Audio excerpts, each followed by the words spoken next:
Welcome to the Standard Deviations podcast, presented by Orion Advisor Solutions and hosted by Dr. Daniel Crosby, Orion's Chief Behavioral Officer and New York Times bestselling author. Looking for ways to help your clients become less susceptible to market fluctuations and peer influence?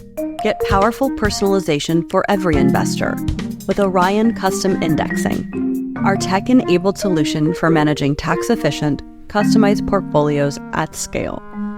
Learn more at orion.com/custom indexing.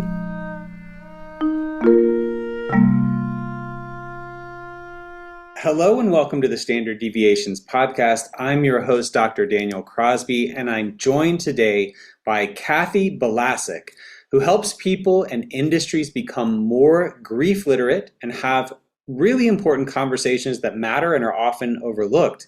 Kathi, welcome to the show. Thank you, Daniel. It's a privilege to be here. So it's great to have you here. We're going to be talking about something that is very commonly overlooked. And we just met. You were referred to me by a friend of the show, Derek Hagan, and he has done such great work around writing about money and meaning, and have loved having him on twice now. And he said, you got to get Kathi on. So I don't know you. We just met a minute ago. And at the risk of asking too personal and impertinent a question from the jump, I'm guessing that this is not the kind of work you get into without having been touched by it in some personal way. So I'm interested in the life journey that brought you to a place where you spend your time and energy talking about grief. Absolutely. Yeah, I'm in the club that nobody wants to belong to, Daniel. I came to my business when I experienced widowhood at a very young age. I was in my 30s and, we had everything. We had health and money, and my husband was a pilot for FedEx. I was an educator, 5 healthy children. And one day he came home and he had brain cancer. So really, I went from, soccer mom to caregiver to widow in my 30s and faced with raising 5 children on my own and literally having no clue about the finances. Wasn't part of my narrative. I trusted my husband to do it. And really realized right away that widowhood was financial. And there's a component of grief and money that touches us all. So I knew at some point in my life, this was several years ago, and at some point in my life, I wanted to do something that made a difference for professionals who care about grievers, or for people who want to empathize with them. And I knew that the financial industry, there was a huge gap because I started to dive into the research. I'm an educator by trade. I teach at California State University. And so I saw that big gap. And so a couple of years ago, I just decided to create Grief Smart Advisor to help train advisors, leaders, industries, how to lean into these conversations the correct way. How old were your children when your spouse passed? They were 4, 6, 8, 13, and 18. Oh my goodness. So you ran the entire range. I mean, you had kids headed for school probably, and then kids just beginning school. You had the entire range. Yes. The running joke is that I had like 5 different drop-offs at different schools. And, Daniel, that was a blur. I had a wonderful family and support system, friends, a community that just embraced me, helped me move forward, even in a forward that I couldn't even imagine. So I'm very grateful to all the people that got me where I am today. And I was raised by rock star parents who taught me to pay it forward. And so my mission business is to really help others show up in life's darkest times, because you can be such a huge help. When you look back on that time, was it those relationships? Was it that network of people around you that managed to get from, where you were in that dark place then to where you are now? Yes, absolutely. Specifically, my family and friends. I mean, people show up because they can, and people don't show up because emotionally they can't. That's just the reality. But I had wonderful people, family, friends. I also had wonderful professionals. I am not the statistic of, 80% of widows leave their advisors within the first year. I had a wonderful advisor. Hmm. We had a wonderful relationship up front. He and his wife were part of our family. He was the one who got us a second opinion in San Francisco when my husband got diagnosed for brain cancer. He went above and beyond.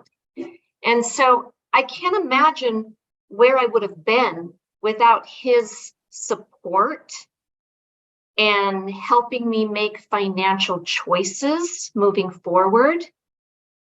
Because without that, I wouldn't have had a clue what to do.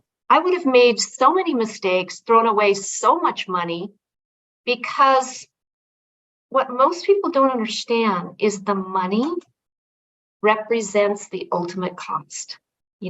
We had a big life insurance. It was able to send my kids and myself back to college. But that money represented a lot of guilt and shame, that because I didn't have a long-term understanding of money. And so we, as grievers, we need to get to that financial table sooner so that we can actually navigate some of these choices forward. So it's been a complete journey, and it will be 19 years in a few days that he died. And every financial decision that I've made since his death and continued plays a part in my life. And people don't understand that. Thinking about retirement, Social Security, pensions, remarriage, that all has a money component. And that never leaves you as a widowed person. When you talk about that insurance payout being sort of tinged with guilt, what was the source of that guilt? Was the guilt that his death is what sort of catalyzed the payout? What was the source of that guilt? The guilt for me was that I had zero financial literacy prior. And I was too afraid and ashamed and embarrassed to ask, that I really didn't know. I didn't know how to manage money. And so, we're talking about a beginner's mentality in a grief phase and grief fog, that you don't even know what you're doing. You don't know what to ask. It's a very debilitating feeling. Yeah. Well, as we approach the 19th anniversary of his passing, I'm sure he would be enormously proud of how you have taken that event that was such an emotional and such a huge event in your own life, and the way that you've used that to help further the growth of other people. About 5 years ago now, we lost my sister-in-law, who was 33 at the time. Mm-hmm. And I've been lucky, I've been heretofore, I'd been lucky in my life. I'd never really lost anyone very close to me. And it was shocking to me how bad some people were at dealing with that grief, and the kind of comments that we got about a young woman who died of cancer. There were, and to a person, everyone meant well. right? Like nobody was trying to be malicious or no one was trying to be ugly. But I mean, we had people say things to us like, she probably didn't eat enough vegetables. And like, if, like, I mean, she was like a marathon runner. Like, I mean, she was incredibly fit. She was, thin and vibrant and athletic and very fit. And, literally would have people come up to us and say, well, if she had eaten more kale, this probably wouldn't have happened. Like literally had someone say, if she'd eaten more kale, this wouldn't have happened. And then you had, my sister-in-law was not herself religious, but was raised in a religious household and a religious community. And then you had a lot of flavors of sort of like, well, don't worry about it because she's in a better place, which was really hurtful, really hurtful for my wife. And I think her family. What sort of comments were you sort of subject to the same sort of misguided comments when you lost your husband? And did that play any role in you wanting to be the educator that you are today? Absolutely. I so resonate with your story. And what is your sister-in-law's name? Kirsten. Kirsten. The people who love Kirsten and had to bear those comments, it's just either supportive or unsupportive. Mm-hmm. And that's really where the education needs to be as far as what we say. But I had so many people tell me, well, it's a good thing you're young. You'll get back out there. You'll find love again. Your children, your younger children won't even remember this unhappy time. And, it's in God's plan and God has bigger things for you. And, I carry this little thought bubble above me because if I could really say what I'm really thinking, it probably wouldn't be pleasant. But over the years, this is what I know. People don't know what to say. That is completely normal to feel that way. And so we fumble things. We go on and on. We say the things that normally we've heard for the last several decades. Yeah. And so we keep saying these things, and that becomes the narrative. And so I want to break that cycle. There's certain things that we can say to people to acknowledge their loss. Mm-hmm. Number one, ask them the name of their person. Mm.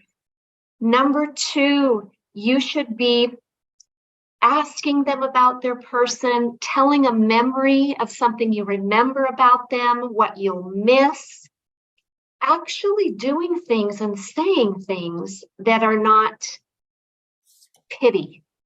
I'm so sorry for you. Or sympathy. Well, I feel for you, but, I don't want to talk about it. It's in God's plan. Okay. Mm-hmm. When they say things like that, what they're really saying is, I don't want to talk about it. You'll be okay. And it leaves people very isolated, alone, and unseen. And so when we think about what not to say, the number one thing is to ignore it at all. We cannot ignore it. I mean, I know how to clear a room. All I have to do is say I'm a widow. People don't want to be around me. I make people uncomfortable. And this is why. Life is full of deep pain, sorrow, sadness. And when it's really, really bad, most people think, oh my gosh, what if that happened to me? And those emotions are too hard to go there. And so we offer that, well, you're going to be okay. I think you should do this. And we start justifying and dismissing because these emotions are too hard for most people to go to. Yeah. So let me do a little learning on my own podcast.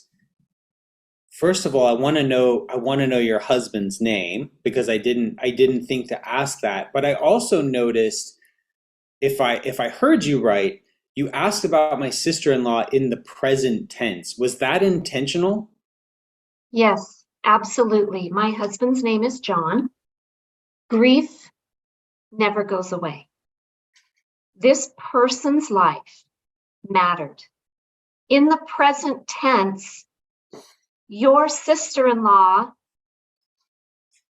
and what she represented and the joy that she gave, that's still living, right? Mm-hmm. And so people think that there's this timeline of grief and that it's linear and we go through these stages and then it's over. You know, I've moved forward with my life. I've raised my kids. I have a wonderful, loving relationship. But I talk to my husband all the time as if he's here. I share things. I love it when people tell me of things they remember. You know, we just had my daughter graduated from law school, so we have a lawyer in the family now. That was a tough day that John wasn't there. And we talk about it. We keep him and his memory alive. And I teach my children about who he was as a man, because they knew him as a father. And so it's really important to keep that person and their memory in the present. Because I learned to walk alongside grief. It's never over. I just wear it differently. Mm. So I wasn't prepared. I wasn't prepared for how impactful it would be to be asked about her in the present tense. It's just such a powerful, like, real-time demonstration to me about how meaningful words are in this whole process, and how being thoughtful and grief literate, to use your term that I was unfamiliar with heretofore. I mean, it's just like the power of you asking her name, first of all, takes it from the realm of abstraction into something personified and something real. But even beyond that, asking about her in the present tense was just so powerful to me, was so moving to me. You know, you talked about knowing how to clear a room, right? I mean, telling people that you are a widow, that you work with grief, good way to clear a room. Telling them you work in finance as a as a widow working with grief clears 2 rooms. Why is it, it occurs to me that this intersection of death and money is almost uniquely difficult to navigate. Because, I've been doing, here at Orion, we've been doing a lot of research and thinking and writing recently around love and money. And this is another one, right? Like, recent survey by the APA looked at what's stressing people out right now. And it's money, work, the economy. So you're like money, right? Money, work, the economy, and then their relationships. And you think about the things that people hate to talk about, death and money are going to be the very top of that list. What is it about the unique combination of loss and money that sort of heightens our reticence to talk about it and makes it so difficult and makes it so easy to clear a room? Excellent question. I think one of the biggest things that makes it so difficult is, just like you said, when I asked you about your sister-in-law, we had an immediate connection and vulnerability. Mm-hmm. We know if we have those conversations about money and grief, we got to go in. Mm-hmm. We're challenging each other to rise, correct? Mm-hmm. And what people think is it's separate. Okay, grief costs money.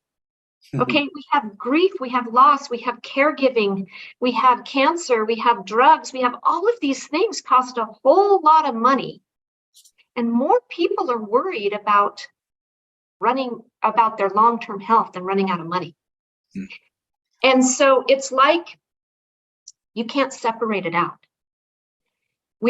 Most people think that grief is just death, but it isn't. There's so many other losses that we are experiencing every day. A loss of a friendship, of a relationship, divorce. There's anticipatory grief. We got a health scare. We're worried about that. Okay. How can we separate out the lava lamp and say that one is just money and one is grief? It ebbs and flows.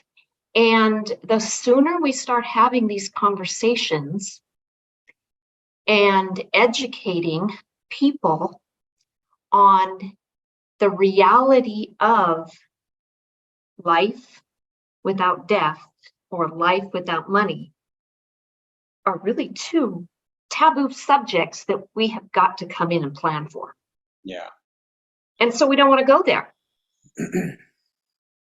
And they really are this kind of, we deny them. You know, with finances, I don't want to talk about it. Okay, let's just live, you know, paycheck to paycheck. We'll worry about that later.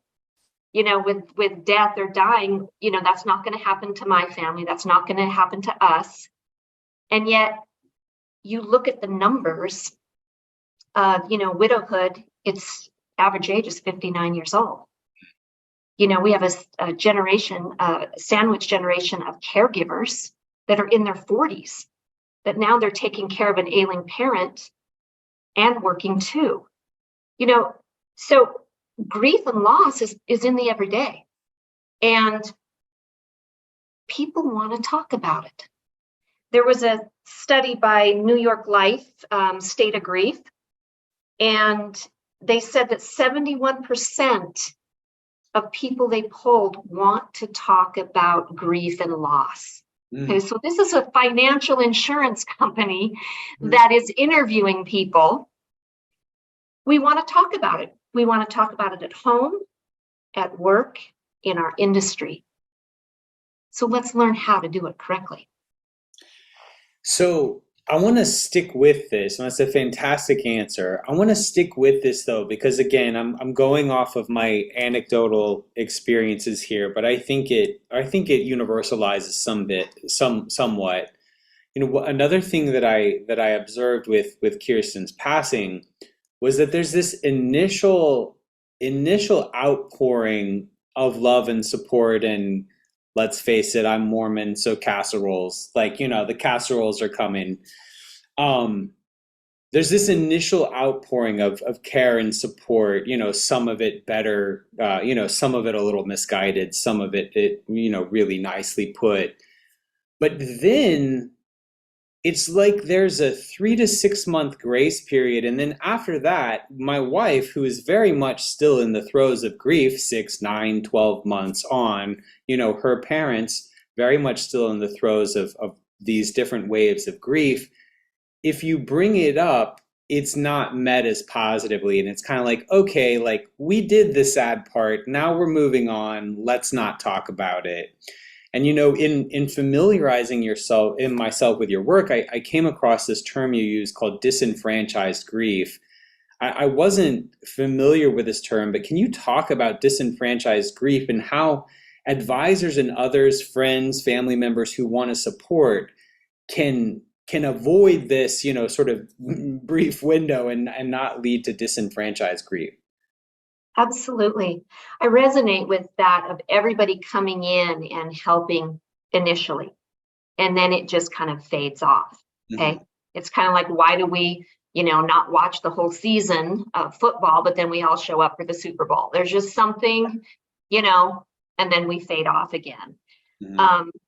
Disenfranchised grief is when we don't acknowledge a loss, or we see a loss as not socially acceptable or validated or important, or it wasn't publicly mourned.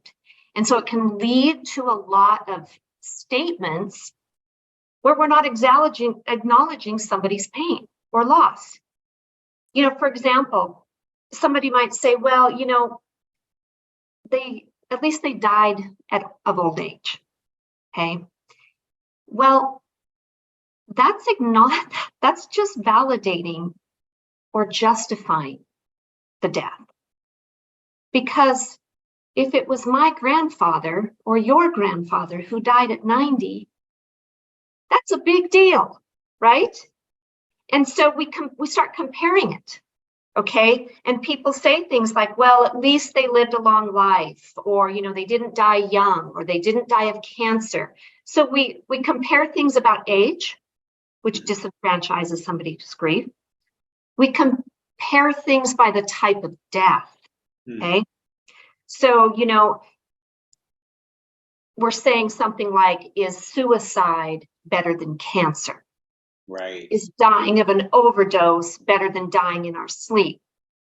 To the person who's grieving, that doesn't matter. So we have this kind of unconscious bias that leads to these disenfranchised statements. Okay. We think about the relationship of somebody who died or something that has passed. When somebody says, my pet, my dog died. And people say, well, at least that's not as bad as my sister dying. Okay, that's not supportive. Yeah. Maybe we think that, maybe we don't. But that's that unconscious bias of, for this person standing in front of you, their pet died. And what can we say that supports them and helps them share in this valid grief?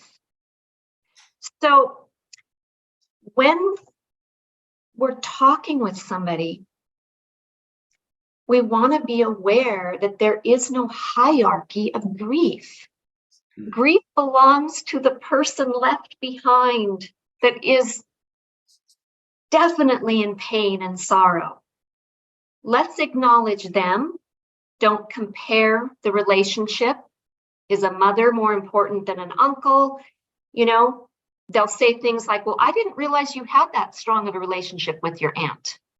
Well, and so we start rationalizing things. Did you like her? Yeah. Or you hear that a lot about an ex-husband.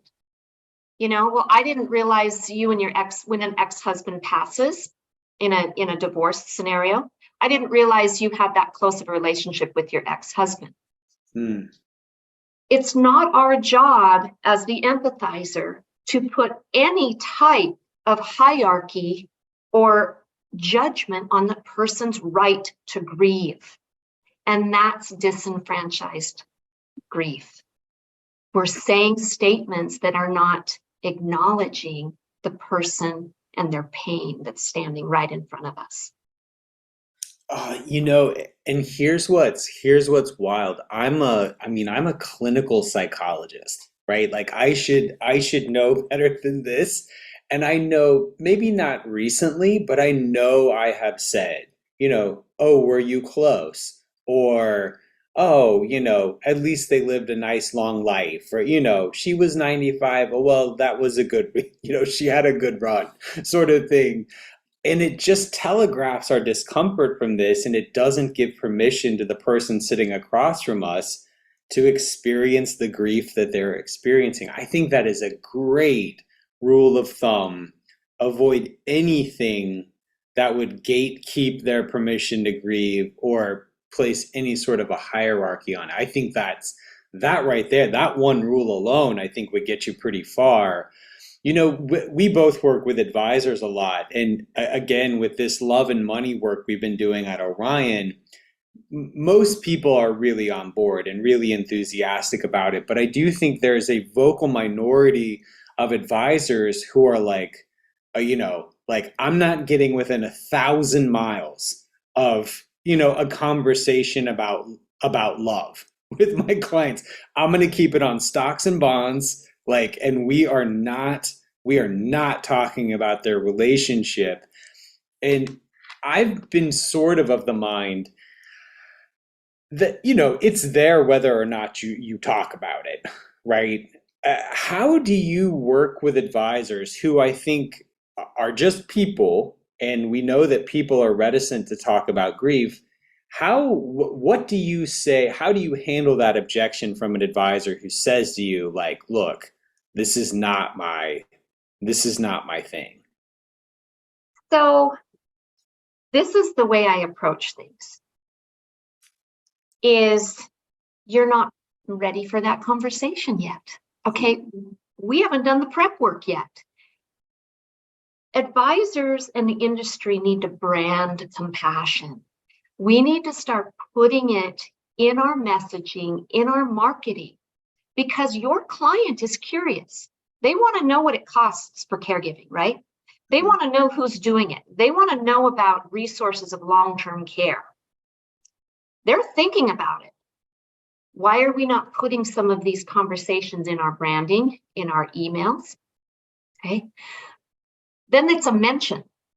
You know, you have a meeting and you say, I don't know if you saw the latest focus of the month, but we're focusing on caregiving this month. You know, and each month we focus on a new topic that has to do with your money, because this does affect your money and your life. And so you start branding it. You know, mental health awareness, that's a piece of it. And pretty soon, it's almost permission to talk about it. Okay, so I'm not sure if you saw the article on the surviving spouse, or heading into retirement, or the secondary losses felt by retirees. It's permission to talk about it.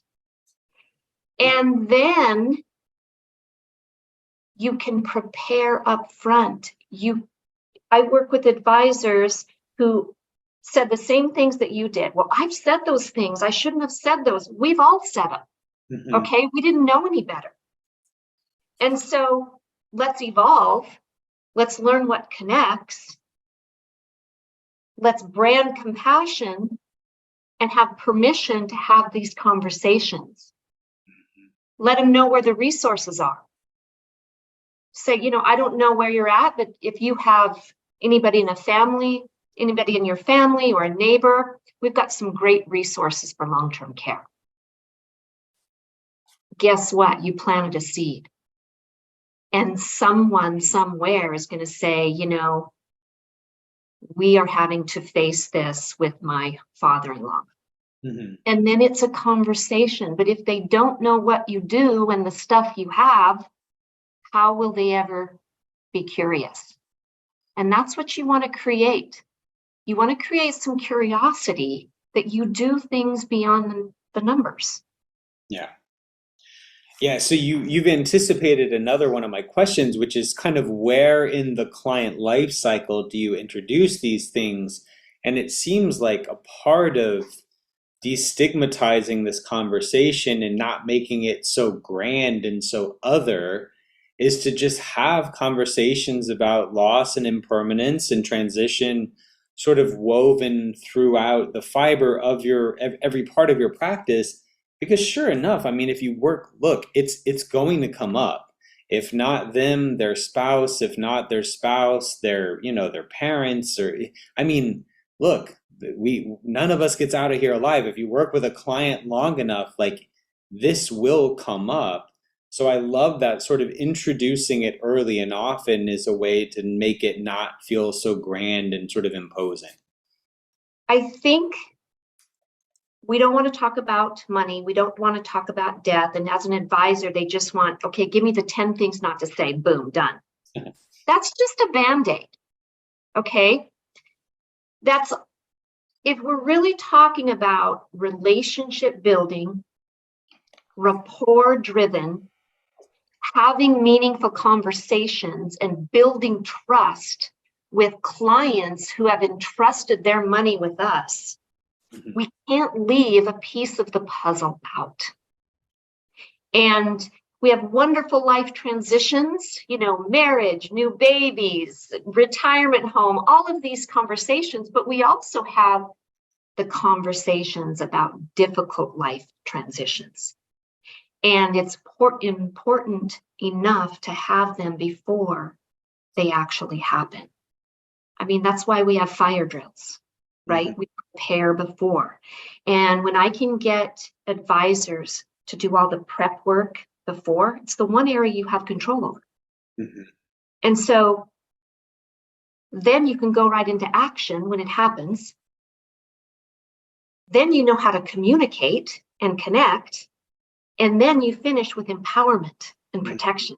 And so I call my program the PACE, protect, act, communicate, and empower. because it's a process, and getting everybody on board to support a client before, during, and after loss happens is a win-win. You will have referrals forever. You will retain this client. You will attract everyone in their circle because you serve them at a very human level. Mm-hmm. It's just amazing that for me, this becomes very easy because it's been my life. Mm-hmm. But there's energy and empathy.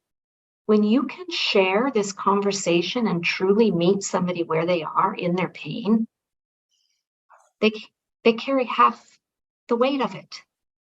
And there's energy, and they feel uplifted, and they want to have more conversations with you. They want to trust you with more. Isn't that the business that financial advisors are in? Yeah. There was a stat, I saw last year that said 64% of people who work with an advisor, right? So this is among people who are advised. 64% of people felt that they had no one they could talk to about serious financial matters. And I think, that stat kind of blew me away. But as I heard you talking just now, I thought it's because we've over-indexed on half of life's events, right?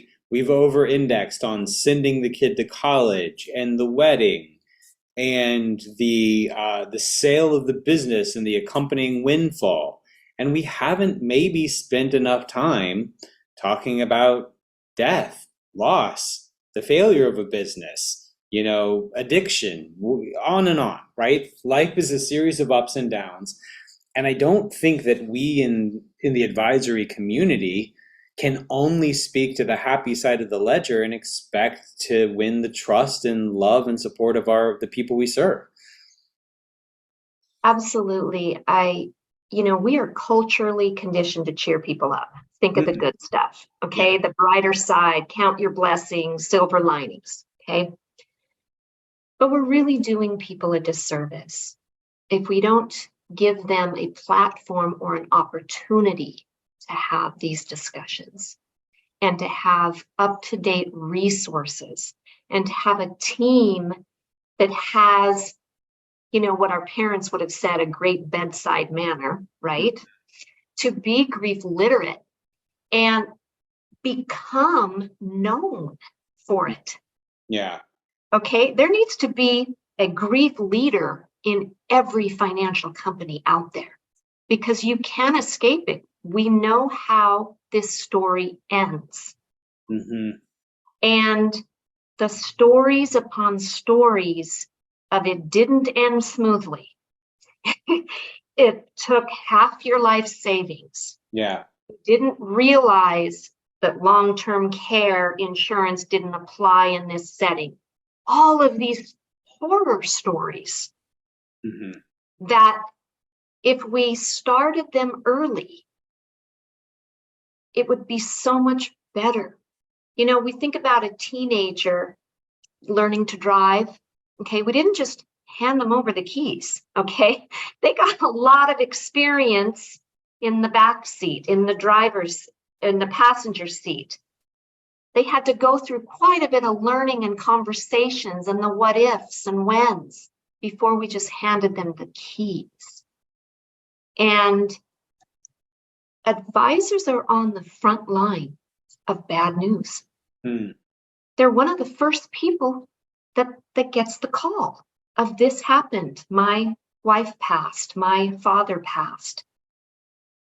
How about we equip them in what to say on that conversation, put those steps in place that first month, the next 3 months, how to empower them moving forward. And thinking of this as such a divine appointment to be part of this person's life, because people come to an advisor initially because they need financial advice. They stay with you in the worst of times when you can show up.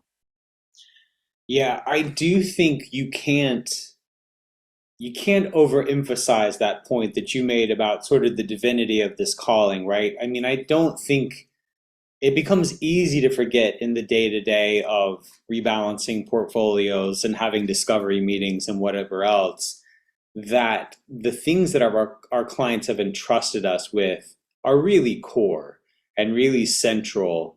And I love what you said about advisors being on the front lines of both good news and bad news, right? I mean, we are there at the biggest, whether it be a good event or a bad event, advisors are there. That's a real privilege, but that privilege comes with a responsibility to learn all the things that you're talking about here now.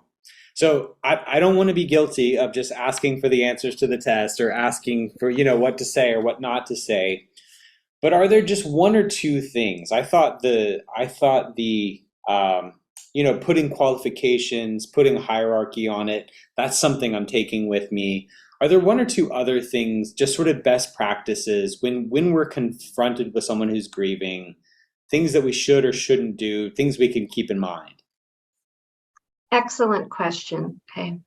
There's just a couple quick foundational things that you can take away. Number one, always say the person's name. Number two, always mention something that they're remembered by or a memory. If you didn't know them, ask them. Okay. Always offer something of help. Okay. It can be something practical. I'd love to drop something off, back to your casseroles. Or, you know what, if you have pets, I'd love to come over and walk your pets. Some of the practical sides. Okay, I had people that would come and change the oil in my car, clean the gutters, just things that I would have overlooked. Okay. It's really important when you're talking to somebody to mirror their death terms. When somebody says, my husband passed away, you say that too, passed away, or my late husband. Some people are not ready to hear death and die. Yeah. If they didn't say a word, then you want to keep them in the presence. Your husband died, okay? The death of your spouse, okay? So those things are really important. And when you can say them on a phone call, their name, a memory, your next step, what you'll drop off or do. You can write it in a note. Okay. Don't waste your time at a sympathy card aisle in the store. Nothing really nails it, right? Just get some blank cards, write 3 sentences, and sign your name. Right. Social media, it's a tool. It's not a time for you to just say, I'm sorry, I'm sorry, I'm sorry, I'm sorry. Sorry for your loss. Sorry for your loss. My condolences. Okay. Sorry doesn't cut it. We can do better. Go to social media, and if you read an announcement of a death, consider a phone call, consider a handwritten note, consider a private message. Okay. We think of how much time that we waste, like, oh my gosh, I don't know what to say. I don't know what to write. Let me see what everybody else wrote. Let me, just pick up the phone or write a letter or send a private message for those 3 things, and just do it over and over. We've got to simplify things first. You don't have to be authentic and perfect. Okay. We are awkwardly authentic in this skill. And I am too. When somebody at a conference came up to me recently that I spoke at, and they told me that their 23-year-old son died by suicide. I had to really, really calm myself down to try to be present. It was awkward. It was authentic, but it was not smooth. And we need to be okay with not being the smooth operator. Yeah. Yeah, one other thing that I would say there too, that I think I've learned through hard experience after years of doing the wrong thing, is offering a certain brand of help instead of leaving the onus on the person who's grieving, right? Like you would see a lot of people say, you know, hey, let me know if you need anything. And I'm never going to say, hey, come clean my gutters, right? But like that will never in 100 years happen. So if you want to offer a specific sort of help, figure out the help they need, offer a specific sort of help, and you go do it. Don't leave the onus on the person who just lost, you know, whoever, someone so cherished to then have to come back to you and let you know how they need to be served. I think people mean well, but it's kind of half-hearted, and I just don't think it gets followed through on much. So, you know, my last big question for you, when I was a therapist, one of the things we were always counseled to do first was to instill hope, right? I love this. I love this quote by Rollo May, the psychologist, who says that depression is the inability to construct a future. And so one of the things that we would help people do is just see that there was a future, like see that there was a tomorrow. And I think a lot of the misguided things that people say to people who are mourning a loss are sort of ham-handed attempts at this. You know, it's like, oh, they're in a better place, or you're going to get you're young and pretty, you'll get remarried, you know, whatever, right? They're trying to instill hope. And candidly, even when I look at you and your story, I feel this optimistic need to go, oh, look, she did something great with it, right? She, you know, she lost John, but look, she's turned it into this thing that's helped so many other people. How do we strike that balance between wanting to be hopeful, wanting to instill hope, wanting to be positive, right? And just sitting with someone who's going through something rotten? How do we sort of overcome this American optimism that we're all cursed with? I love this question. And out of all of your questions, this gave me the most trouble trying to really pinpoint exactly where this is. Initially, if the grief is very, very fresh, okay, and we can't really put a timeline, but okay, let's just say a month or two, okay, because we do try to quantify things. That's what these little financial buggers try to do. So that's what we're going to do. It's important to just sit with it. Let the conversation evolve. Okay, we don't need to cheer it up. We don't need to say, you know, focus here, focus there, but, you know, you can do all these things. Because when you have lost a person of significance and it's grief, it's like doing a puzzle. Your future is a puzzle that you don't have the picture on the box. You can't even envision that future. And hope is a forward emotion. And without hope, I mean, I wouldn't even get out of bed. Okay, let's just be honest there.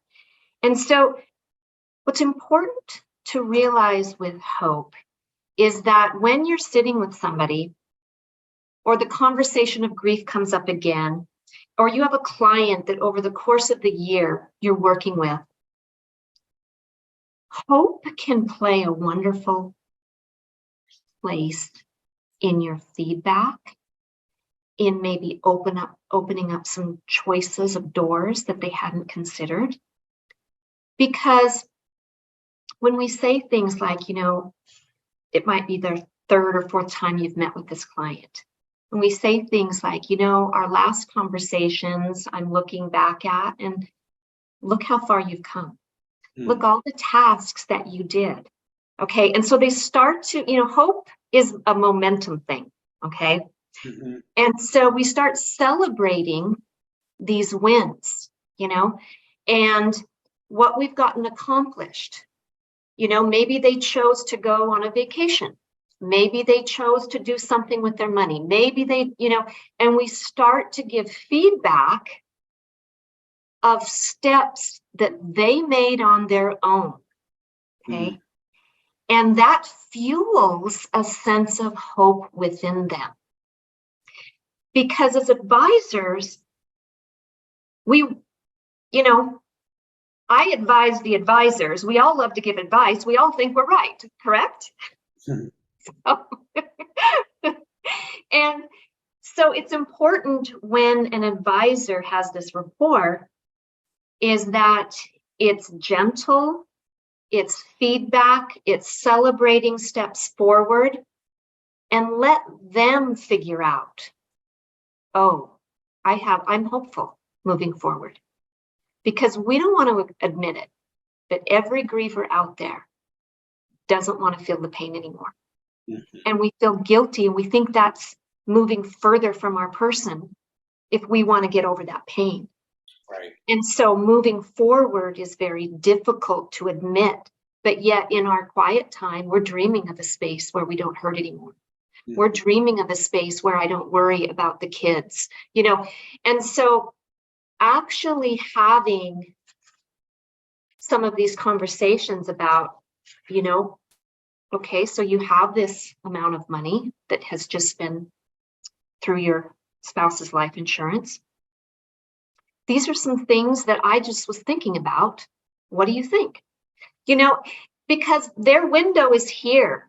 Mm-hmm. And advisors really can open that hopeful window and create some curiosity and start putting in those corner and edge pieces of a puzzle, even if they don't know where that is going. And initially, no. But as you go forward, start celebrating how far they've come. Mm-hmm. That is hope. Yeah, I'm glad that was a hard question. I'm glad you wrestled with it because I think you got to a great place. I think a lot of times we're trying to instill hope and optimism when the grief is just so fresh. And, I can look at you 19 years on and say, hey, I'm really proud of you and you've done something super significant with this loss and you've helped other people get treated better than you were treated perhaps when John passed. And I don't think that stings today, right? That's an appropriate comment today. But if I had seen you 2 weeks after and said, hey, there may be a cool business that comes out of this, it would be horrific, right? That's not the time. That's not the time to be like, hey, dust yourself off and, make something of this.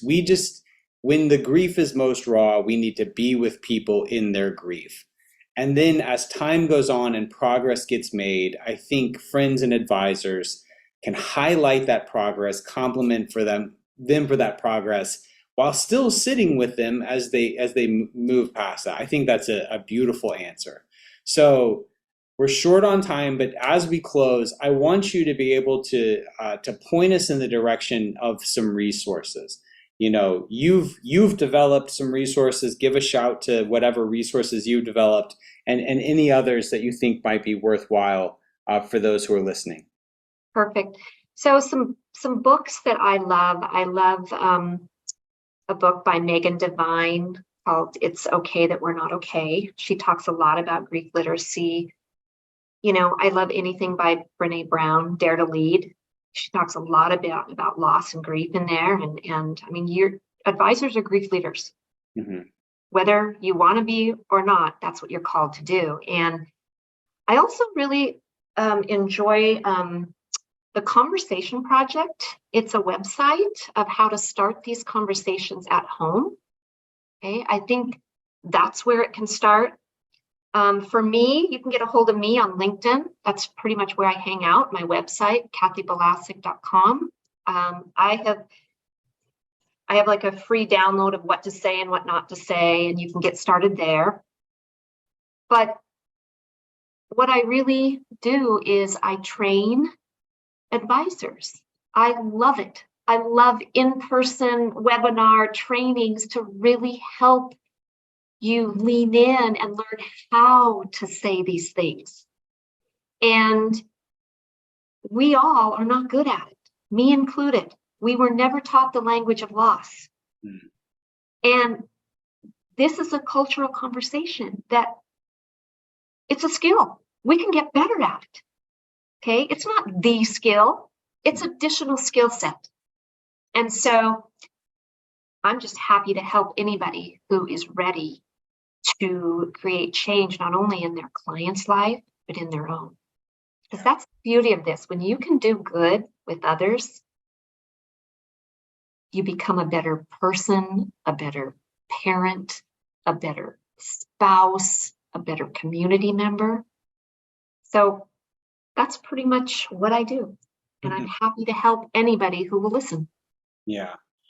Well, I'm 250 plus episodes into this podcast now, and I can truthfully say that this is one of the most impactful conversations we've ever had on this show. So thank you for your heart-led fulfillment of this mission and for all the good that you're doing. You know, for every advisor you touch, they impact the lives of, 100 families. And so it's great to see the way that your work is spreading and exponentiating that way. So if you're listening, go check out Kathi's site, give her a shout, and let's continue to apply these lessons that she's spent her life perfecting. Kathi, thank you for all that you've shared with us today. And I hope many of the folks who listen will be in touch with you soon. Thanks, Daniel. This has been such an honor. Thanks for tuning in to Standard Deviations. If you can't wait till next week for more behavioral finance insights, visit www.orion.com. All opinions expressed by Dr. Daniel Crosby and podcast guests are solely their own opinions and do not reflect the opinion of or endorsement by Orion and its affiliates, subsidiaries, and employees. This podcast is for informational purposes only and should not be relied upon as a basis for legal, tax, and investment decisions. The opinions are based upon information the participants consider reliable.